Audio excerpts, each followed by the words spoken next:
સત્યની સાથે જનતાનો અવાજ। નમસ્કાર, આપ જોઈ રહ્યા છો 24 ન્યૂઝ નેટવર્ક। હું છું એન્કર અર્પિતા પટેલ। 24 ન્યૂઝ નેટવર્કમાં આપનું સ્વાગત છે। હવે જોઈએ અગત્યના સમાચાર। વિશ્વ આદિવાસી દિવસની ભવ્ય ઉજવણી। થરાદમાં વિશાળ રેલી, આદિવાસી સમાજની બહોળી હાજરી। વિશ્વ આદિવાસી દિવસ નિમિત્તે થરાદ ખાતે આદિવાસી સમાજ દ્વારા ભવ્ય રેલીનું આયોજન કરવામાં આવ્યું હતું। રાજકીય આગેવાનો તેમજ થરાદની જનતાના સહયોગથી યોજાયેલી આ રેલીમાં આસપાસના ગામોમાંથી મોટી સંખ્યામાં આદિવાસી સમાજના ભાઈઓ બહેનોએ ઉત્સાહભેર ભાગ લીધો હતો।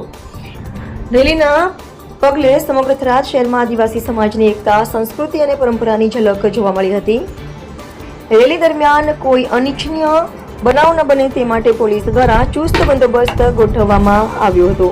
આદિવાસી સમાજનો જળ, જમીન, જંગલ અને પર્યાવરણ સાથેનો ગાઢ સંબંધ રહેલો છે।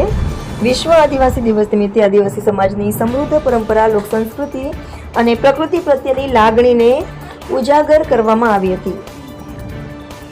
રેલીનો પ્રારંભ થરાદ શહેર બહાર આવેલા માતા મંદિર ખાતેથી કરવામાં આવ્યો હતો। ત્યાંથી rally Tharad bus station, Tharad 3 રસ્તા, થરાદ 4 રસ્તા, ગૌ સર્કલ અને સાંચો હાઈવે સહિતના મુખ્ય માર્ગો પરથી પસાર થઈ બારલી માતા મંદિર ખાતે પહોંચી હતી, જ્યાં રેલીનું સમાપન કરવામાં આવ્યું હતું। રેલીમાં મોટી સંખ્યામાં આદિવાસી સમાજના લોકો જોડાતા સમગ્ર શહેરમાં ઉત્સાહ અને એકતાનો માહોલ જોવા મળ્યો હતો। પરંપરાગત વેશભૂષા અને સાંસ્કૃતિક ભાવના સાથે યોજાયેલી આ રેલી વિશ્વ આદિવાસી દિવસની ઉજવણીનું મુખ્ય આકર્ષણ બની હતી।